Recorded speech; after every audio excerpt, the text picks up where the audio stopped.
All right, what's going on, everybody? Welcome into a very special episode of Luttie's Lookback. I am here in Fayetteville, Arkansas. You probably see where I'm at. It's Razorback Stadium. Guys, we got 3 weeks till Arkansas will be playing against Alabama and A&M right here. Less than 3 weeks before that game happens. It's very exciting. I'm here this week to check out some Arkansas football practice. Today was my first day to see the team in person since spring camp, and I'll be honest, I only got, the media only gets about 20 minutes to really watch, and most of that time is me filming and rushing around and going to different position groups to see quarterbacks and running backs and offensive line and every position group. So it's a lot to take in the short amount of time, but the group looks good.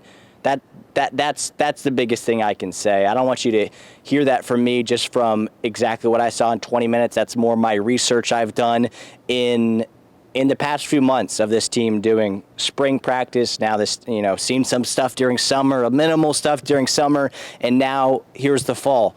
And here they are a week plus into fall practices, and it seems to be going well. Again, I have minimal thoughts because I had minimal time to actually see the team in person. But the excitement's building. I hope you're excited because you should be, because you only got 2 more weekends until Arkansas football gets underway. Alabama A&M on Saturday, August 30th. I'm looking forward to it. The week after will be Arkansas and Arkansas State. On today's episode, we're going to talk a lot about the Razorbacks, and at the end, we're going to touch a little bit on Arkansas State, the Red Wolves, and hear from head coach Butch Jones in their media day. But first thing, this past weekend, Arkansas had their first scrimmage. Let's hear from head coach Sam Pittman what he had to say after the first scrimmage of fall camp heading into the 2025 season. Off of about 140 plays, somewhere in there, 135, 140 play scrimmage. I thought we punted the ball well. I thought Starsick made 5 out of 6 from all over the place. On his field goals, we kicked off well. Our special teams looked good. Offense started hot with ones versus twos. I think they scored 3 times in that 15-play series. 2 offense scored on the 1 defense, and then the 1 defense pretty much started playing a lot better after that. We had high red area, low red area, 3rd down, and then we had 2 15-play in a row racks between 1 versus 2, 1 versus 1, and so on down. Penalty-wise, we were really good. I think we had 8 penalties between the 3 different groups, and 140 plays. That's most of them were some type of hold in the secondary, and it wasn't any specific guy. There was one kind of a piece. Offensively, didn't really have offside penalties or anything that ran well. We've got to snap the ball a little bit better. But other than that, it was a pretty clean scrimmage, and we got a lot of work in. All right, so sometimes, Sam Pittman, he's sometimes entertaining, he's sometimes not. A guy who is always entertaining is Locked On Razorbacks podcast host, John Nabors. Normally, I'm on his podcast. I thought I'm here in Fayetteville. John's here in Fayetteville. Let's link up. Why doesn't John join my show? Because I've always been on his, little podcast. If you guys watch that, also on THV 11+. But now I thought, how about John Nabors join me? So let's check out this interview I did with John as him and I preview a lot of the offense is what we're going to be talking about. But him and I preview the upcoming football season for the Razorbacks.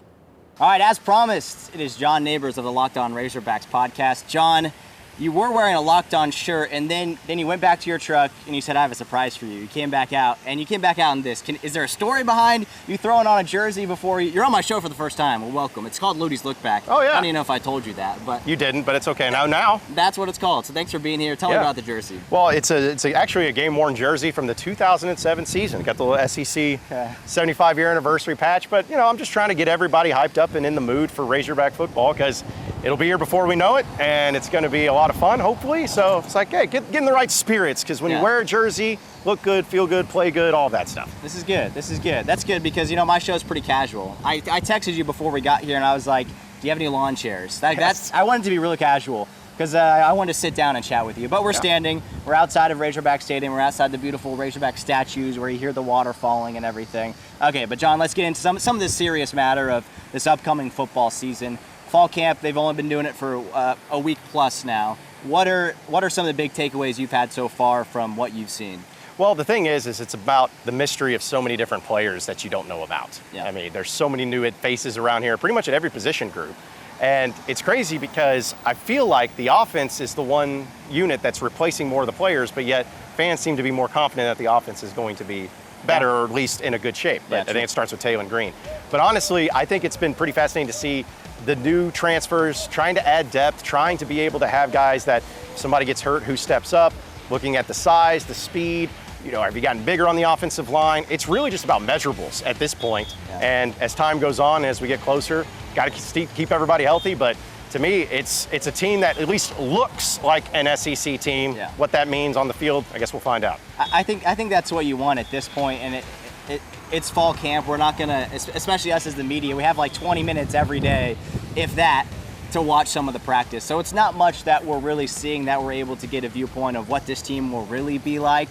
But the good news is there hasn't been any, as far as I've seen, any glaring like, oh, this looks really bad, or besides the wide receiver that was supposed to start that got injured and out for the year. There hasn't been any big injuries. Things are positive. It's confident at this point in fall camp, which is what you want to see. Yeah, I mean, it's a mysterious thing that could actually be good, and I think that's how fans are looking at it. It's on paper, is it amazing? Do you have a bunch of guys that were other SEC schools previously that every SEC school wanted? Maybe some, but the mystery is there to try to figure out, okay, well, maybe, just maybe, this can be a team that surprises people. Maybe they have some diamonds in the rough. They'll need a lot of diamonds in the rough for this to work out. Yeah. But I just feel like they have done a pretty good job of putting together a full team, and you got experienced people. You're not going to have to rely on a bunch of freshmen. I like the makeup. It's just a matter, do they have the talent? Do they have the skills? Do they have the longevity to go up against these teams in this tough schedule? That's going to be the question. And can they put it together to win close games, which is something that's the Sam Pittman era they haven't done. Yeah. They haven't won those close games. They've had some really good teams, I think. They had a 9-win team. They had a couple 7-win teams that I think could have been more than that last year and 2 years before that. But can they win those close games, I think will always be the question in the Sam Pittman era, whether he's the coach next year or a few years after that. Probably a few years after that, he's not going to be the coach, whether he's going to retire or get fired. But that's neither here nor there. You talked about the offense. You talked about how there's a lot of turnover there. Besides Taylor Green and maybe a few others, you're not looking at a lot of guys who came back for this Arkansas team. You got a lot of guys from the transfer portal that I think fans are confident in and fans are excited, especially because the guy leading it is Taylor Green, is that quarterback under Bobby Petrino's offense for another season. So I think that's what gives fans confidence. On my show last week, I went through the offense depth chart. So I kind of want to read that out to you and get your thoughts on position by position. What are we thinking? So this won't be a full recap of last week. If those of you who watched last week, you should just keep watching because we got John Nabors with his expert analysis here. Totally. But I want to start with the biggest position, and that's quarterbacks. You got Taylor Green. I want to make sure my notes are here. Taylor Green, KJ Jackson as the backup. Grayson Wilson, probably looking like the third string. Trevor Jackson, the Florida State as transfer as the fourth string. So what stands out to you just for the quarterbacks room? Well, to me, it's Taylor Green's QB1 and KJ Jackson's QB2, and that's it. Yep. And it's no disrespect to the other guys, but they're young. Well, the kid that they added from Florida State, the transfer there, he came in the midnight hour just because they had I don't know if you heard about this story about a guy that transferred out and they needed their NIL money back. It was a whole thing. Yeah, it was in all the papers. But it's a pretty big deal. So to me, though, you got to obviously have depth at quarterback. We all know that. And people are like, well, you got to have your starter and everything. However, there's not been many seasons, even in Razorback football history over the past 15 years, where you've had a full season where the same starting quarterback has started all 12 games. You're just going to get banged up. It happens. Yeah. So you got to have somebody there in the wings to step up. Last year we saw it, Malachi Singleton, who's now at Purdue. He stepped in and did a great job against Tennessee. And I think you're going to have that same thing with KJ Jackson. I love that kid's prowess. He's got the physical attributes. And I'm the biggest Bobby Petrino fan there is, because I think that as long as he is your head coach, offense coordinator, quarterbacks coach, whatever you want to say, your offense is going to be good. And there's not anyone who always makes sure that their backups are more prepared than Bobby Petrino. He has a history about that. So I think it's just between those two guys that you're probably going to see. Hopefully you don't see KJ Jackson too much because probably means Taylor Green got hurt. But I've always been a huge fan of Taylor Green. I love what he can do in his upside. It's about his decision-making, though. That's what it comes down to, his split-second decision-making. Because, let's be honest, he had some turnovers, wasn't as accurate, but in those moments, can he make the right plays? Can he make the clutch plays? Can he decide when to run, when not to run, when to throw out of bounds, when to force it? To me, that's going to be the difference of him. He's got all the attributes, but can he take that next step is going to be big. Yeah, I think even if he has like the exact same highlights and great plays as last year, but he cleans up those mistakes, he's a top 3 quarterback in the SEC, a top 10, 15 quarterback in the nation if he can clean up those mistakes. Because when you look at last year, look statistically, it was a really good year for him. But then you kind of peek like, oh, fumbles, oh, interceptions. Like that's not what you want out of your starting quarterback. And another thing you mentioned with the backup being KJ Jackson is that is going to be needed because, as you mentioned, there's not too often that the starting quarterback starts every single game, especially in the SEC, and especially a guy like Taylor Green who runs the ball and is athletic as he is. He's got to be careful with himself, but it is good that we're able to talk about this and have some confidence in KJ Jackson, which is kind of how we felt last year. So that's definitely a good thing. Yeah, you never want to be in a position to where, of course, again, starting quarterback, you got to keep him healthy. But you never want to be in a position of saying, this guy has to stay healthy because if he's not, we have no shot. Yeah. And I'm not saying KJ Jackson's better than Taylor Green. There's a reason why he's the backup, but I feel confident that if he has to come in, he could win a game for Arkansas. I truly believe that. Yeah, I'm right there with you. All right, so that's quarterbacks. Let's move on to the running back position. This is the one that's kind of changed as far as my perception of it in recent months because I think at the end of the season when we learned, at least for sure, that Braylon Russell was coming back and then got confused and then whatever. When we learned for sure that Braylon Russell was coming back, I think everyone thought he would be that go-to guy unless they got some crazy good transfer. They got Mike Washington out of New Mexico State, and I think most people thought, at least for me, second string, or he might work in the mix a little bit. Now that's changed. Mike Washington has had a really good fall camp. He had a good spring camp. He looks the part, and he's been running the reps as the first string running back. So I think you might see both of them, but how confident are you in Mike Washington? Because people seem to be pretty confident in him right now. Yeah, it's not surprising, but it's been a little eerie that they've been so confident in talking him up so much. Yeah. And so I can't help but think, maybe this is one of two things. Maybe they're trying to say all these things to get Braylon Russell motivated because there's been some talk about, hey, he maybe felt like he was just going in being the starter and didn't have to fight for it. Maybe they're hyping this other guy up to try to motivate him. There could be that element. However, if you look at Mike Washington and what he's been able to provide, he's exactly a quintessential running back that Bobby Petrino wants. Bobby Petrino loves big backs. He loves guys that are 6'2" or above, 225 pounds or above, and he fits that element. And I've heard nothing but good things of him coming out of camp. It seems like he's kind of been the rock star, the hero there. Yeah. We got people saying, comparing him, coaches, that is, to Niall Davis. Yeah. I don't know about all that. We'll see, hopefully. Yeah. But I like him. I was so excited about Jaquinton Jackson last year, though. Yeah. I don't know if I feel the same way about Mike Washington this year, but the potential's there, and it's going to be a committee thing. Is he going to lead the team in rushing? We'll see, but he seems to have all the attributes you need. Yeah, when the running backs coach Colby Smith talked, he talked about that Niall Davis comparison. And I also had the chance to ask him if he can be not Niall Davis, but Mike Washington can be that guy that replaces Jaquinton Jackson and be to that level. He said yes, and that was it. I was kind of wanting a little bit more. I was like, what gives you that confidence? And he was like, he shows up to practice. I'm like, okay, like it's all that's needed. I feel like there's more, When he spoke of Mike Washington, he didn't say a lot of words about him, but he spoke with meaning. So I kind of think I'm still trying to figure out if he's really high on Mike Washington or if he's not, and maybe there's a misperception there. Maybe they are trying to. I hadn't thought about that. They're trying to motivate Braylon Russell because Coach Smith said Russell didn't have a good spring, and so he's having a better fall. I wonder if that is because of Mike Washington. Those are the first two guys. When you go outside of that, and Smith also said on Friday that he liked to have, in a perfect world, he'd like to have 3 running backs. Who would that number 3 be for you? You got in the room also. You got AJ Green. You got Rodney Hill, and then Cam Settles as a freshman. Right. I mean, you got kind of like who's going to be the third guy there. Yeah. I mean, it's maybe a rotation. Maybe we see all of them. But to me, it needs to be Rodney Hill. Mm-hmm. It needs to be. This is his second year now in the program. Yeah. He's a guy that's experienced as far as his, where he played previously, and he knows the system. He knows how to do it. So what's going to stop you, man? Like, this is your time to step up right now. The running back room, it's quality, but there's nothing. It's not like Darren McFadden's in there that, I just have no chance of playing with that guy. It's like, no, you have an opportunity here. Yeah. So you need to step up. I've heard a lot of great things about Settles, but as a true freshman, the route you want to go with that. Yeah. And then the AJ Green, it's such an interesting thing to see him back. It's like I never would have guessed in a million years. But when we saw him here, he had some really good plays. He did. So he did. I mean, to me, it needs to be Rodney Hill, though. It has to be Rodney Hill. The other guys, you don't have much of an expectation for, but year 2 of being in the Bobby Petrino system and being here at Arkansas, you got to do something, and this is your time to shine. Yeah. Okay, so it's quarterbacks, running backs. We'll move on to wide receivers. This is probably the biggest question mark heading into the season. A thing that I think, based on what I've seen, people seem concerned about, but I think that's mainly because there's just a lot of unknowns. Again, I get we've been saying that for the entire team, but it's probably the most true with the wide receiver group. I think C.J. Brown, Monty Harrison.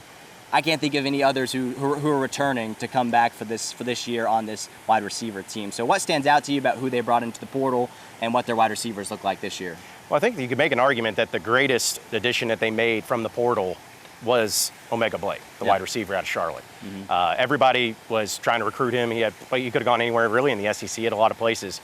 So he's kind of the mainstay. Now, is he going to be like Andrew Armstrong last year and lead the SEC in receiving yards and receptions? Hopefully he has more touchdown catches than one. Right. But still, is he that guy? Yeah. I think he's capable. He's a big playmaker. I think he led the NCAA last year in yards per play when he made a catch. I mean, he's a game breaker. Yeah. So, but everybody else knows that. All the other teams Arkansas is going to be facing is going to know that. You're going to need other people to step up. Ishmael Cece is out for the year, it looks like. So that was a big loss. Yeah, it was. So you got to rely on, is it going to be Brown? Is it going to be someone like a Raylan Sharp that they're going to put out there? Yeah. There's a lot of options where you got athletes, you got speed, and we know Bobby Petrino loves his speed. And I'm going to be honest too. One thing I know about Petrino and his offense is, I've always heard this about it, the quarterback's got to be great, but it's the wide receiver coaching of running routes. You can be Traylon Burks out there, but if you can't run a route, you can't play for Bobby Petrino. Yeah. You've got to be able to run the routes. So I think that none of these guys have to be all world beaters, but as long as they understand the offense, as long as they run their routes, and as long as Talon, of course, is accurate with them, I think they're going to be just fine, and maybe even better as a collective group. But it's going to be a challenge because there's just a lot of uncertainty there. Yeah, there's lots of storylines with the wide receivers. And before we move on to the tight ends quickly, I think the most interesting storyline has to be Monty Harrison. He recently turned 30 years old. For folks who aren't aware, happy birthday to Mr. Harrison if he's watching. That'd be crazy. But Monty Harrison never played college football until last year as a 28, 29-year-old. Played MLB baseball, played in the big leagues, not just minor leagues, and kind of decided that wasn't his thing after a little bit and decided he wanted to play college football. Came in last season, and there was some talk about him because of just this story, but he didn't get much playing time. I think you talked about this on your show the other day. The Liberty Bowl rolls around, you're like, oh, this is his chance now. He doesn't hardly get any playing time. So do you think they'll utilize him this year? No, because we heard that they were last year, and they didn't. And you mentioned that Liberty Bowl game. I'm like, if you can't get on the field when they are using just warm bodies, they're going to the intramural fields to try to find players to field a roster. Yeah. And if you can't stand out and you can't get on the field, if you can't do anything like that in the Liberty Bowl against that Texas Tech defense that was putrid, then what are you doing? Yeah. How are you going to do it? What are you going to find? It goes back to the same thing I was saying about Rodney Hill. It's this is your time. Yeah. You got it, a wide open opportunity for you. If you're as good as what people say and what people are hoping for, then step up and do it. But I don't want to hear any more about Monty Harrison until he does something. Yes, it's a cool story. He's 30. That's awesome. But it doesn't matter if you can't see the field. The 30-year-old player that doesn't see the field, you might as well just be a GA or a coach. So I hope it works out, but after last year hearing all about him, not seeing anything out of him, I'm going to be in wait-and-see mode. That's kind of what I was going to say with you saying he might as well be a GA or a coach. I was going to argue against your point and say, well, he's useful to the team because he's Unk. Yes. And he's helping out the younger guys, and he's like an assistant coach is what Coach Fouch said. It's good that he helps that way, but that's another receiver spot that someone else could have. So give him a GA position if he's not actually going to play. But that's a wide receivers. Let's quickly move on to the tight ends. Andreas Posca returning. They got Jaden Platt from the transfer portal, as well as Rohan Jones. Seems like Jones is going to be that guy that could be the starter. Again, he to me still has a lot of question marks because he's played at a level so much lower than the SEC. So can he make that jump? What stands out to you about the tight ends room? Well, they're all brand new. I mean, it's kind of similar to the wide receiver group. All the players that left, it's a little bit different. Wide receivers, people ran out of eligibility for the most part. Yeah. This one, all these other tight ends are playing elsewhere. It's true. And so even those guys that you had last year, you didn't utilize them that much. And listen, I don't care if you utilize them or not, if your offense is successful, but it's a matter of, okay, those were mainly tight ends that had committed before Petrino got there, before this offense is in. So now that they're all gone, these are guys you chose. This is the Bobby Petrino offense. They chose these guys. So if you're not going to utilize them, it's just not going to happen. But I will challenge people to where it doesn't have to be simply catching the ball. This tight end group is also going to be utilized and helping blocking. For sure. Keeping Taylor Green healthy. Now, I know that the offensive line, I'm sure we'll discuss, but they're going to need help. They're always going to need help. And I think that maybe they're going to use these tight ends more in the blocking side of things instead of the passing game. If they do both, that's great. But just because they don't catch a lot of passes doesn't mean the end of the world. Yeah. See how they help out the offense in general by pass protection, run blocking, those things, because that might be their role. Yeah, so much more than just pass catching for sure, especially for a team that ran the ball well last year, and hopefully they can do that again this year. And it helps to have a blocking tight end on your team. That's not an easy sell to get someone from the portal to say, hey, come in and block. But hopefully these are guys who can do that and can do more than that if Petrino wants to utilize them more in the offense. Well, and they have 2 international guys, so in a tight end room. I don't know if that's ever happened before in the history of college football. So who knows? Maybe that's the missing ingredient. You need all the worlds to come together. All the different countries to come together and play tight end at Arkansas, and then all is right in the world. Maybe that could work. That'd be crazy.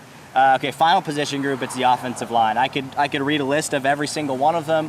But quite honestly, I'm sweating a little bit, and I want to get out of here. But so in the next few minutes, we'll wrap this thing up. But offensive line, I'll tell you my opinion, then I want to hear what you think. I think this will be a much improved offensive line. I think we said that last year. I think it was from the year before that. I think it has a potential. Now, I'm not an offensive line guy. I don't know the specifics and everything about an offensive line. I think it has potential to be the best offensive line that Sam Pittman has had here as the head coach. But I still don't think it'll be a great offensive line. And that's the sad thing about when you bring Sam Pittman in. He should have the best offensive line in the SEC every single year, or like top 3. And that's been his biggest thing, is close games and bad offensive lines. But I do think they will be good this year. I think they'll be better. So what do you think? What do you say to that? Well, I agree with you potentially. Okay. My viewpoint, though, is the offensive line better be better. Yeah. The pressure of all the units on the offensive line has the most, because obviously the offensive line is important to have. Yeah. But it goes back to the transfer portal. You had many guys, starters, hit the portal. Yep. Addison Nichols went to SMU. That was a team that was in the playoff this past year. What it looks like is you let him go. You had Josh Braun, who was in the system and actually was your highest graded offensive lineman last year. Yeah. Hit the portal, and he's at Kentucky, another SEC school. Patrick Kudus, which we know was hurt, but he transferred out, and he's at Ole Miss. Yeah. So you had your three of your starting offensive linemen leave to go play against you, essentially. Yeah, that's true. So you went in. I think you got some really good guys. I like Kittler at center, because you got to have somebody that's bona fide and at center. I like him. I think, of course, getting Carmona's back is huge. Yep. And I even think, some of the guys like a Blackstock, is he going to take that next step? He had some struggles last year, but maybe another year in offseason. Is he going to take that next step? Are you going to have somebody to say, like on that side of the ball, whether it's the new Shaq McCrory, that's massive. McCrory, Kobe Branham, like, is it going to be these guys? Yeah. We'll see. But my point is, it's potential there. It's like everything else. I think it will be. I think it'll be solid. I think the depth's there. But it better be vastly improved, because if not, people are going to look back and be like, so you let all these other guys go to play at other schools. Mm-hmm. For these guys, it better be at minimum the same. But if they have problems, it's going to be a very short season. Yeah. It's an offense, and I guess it's how all college football teams are. That's centered around the offensive line. It's not something that we're going to talk about a lot as showing highlights on THV 11. We're not going to say, hey, look at this great play by Fernando Carmona. We're not going to say that much, and they never get the credit and recognition that they deserve much when good things happen. When bad things happen, it's easy to blame them, and it's been easy to blame them in recent years with Arkansas football. And let me just say, I think Eric Mateos is a great coach. I really do. I think Sam Pittman, of course, resume speaks for itself. Yeah. That's another factor into this. You better make the improvements. You're the two guys. Mm-hmm. It's up to you. These are the guys you brought in. You're the coaches. This is your second year if you're Mateos. It's up to you now. You got to do something, because I don't care what anybody says. If your offensive line is not improved, this is going to be a bad season, plain and simple. Okay. All right. So that's enough offense talk. One question on defense. I'm going to talk all about defense in next week's show, mainly because I haven't done all the research that I need to do on the defense. We haven't heard from much of if any of the defensive coaches. So we'll get to hear from them in the coming weeks, and I'll talk about that on next week's show. But as a whole, will the defense be better or worse than they were last year? I'm going to make a cop-out answer here. I honestly, truly think it'll be better by committee. It's not going to be better because you have another Landon Jackson on the team. Yep. It's not going to be better because I don't care what anybody says, he's my boy, the no-fly zone Hudson Clark. That's going to be a drop. I'm just letting you know. However, getting Xavier Sori back is huge. Getting a guy like Cam Ball, leader out there. I think they did a good job in the portal. I will even make the argument that the best unit that they did in the portal was the defensive secondary. I think this might be the best secondary that Sam Pittman's had, that Travis Williams had. I think Marcus Woodson's a great coach too. Yeah. So to me, I think the defense will be better statistically. Are they going to have that superstar all-SEC player? That'd be great. I don't see it right now, but I think statistically speaking, as a team, they will be a better defense this year. Okay. All right. That's confident. We like that from John Nabors. We like the confidence. We're going to talk more about the defense, as I mentioned, on next week's show. But John Nabors of the Locked On Razorbacks podcast. He also has the Inside Arkansas thing. That is awesome. If you guys haven't checked that out, it's a good opportunity to do so. As long as you still watch my show. Don't switch teams. Just watch his show first and then watch mine. Teams. Yeah. You can watch them both, but watch his first. Yeah. We'll do that. Well, John, thanks so much. I'm sure we'll talk to you as the season progresses. And, it should be fun. Can't wait. Hogs by 90. Let's hope. All right, once again, thanks to John for coming out here outside, braving the warmth of Fayetteville, Arkansas. It's not as bad as Little Rock, I will say, so that's kind of nice. And I got a little bit of a breeze going with me right now, so that's okay. But thanks to John for joining and talking some Arkansas football with me.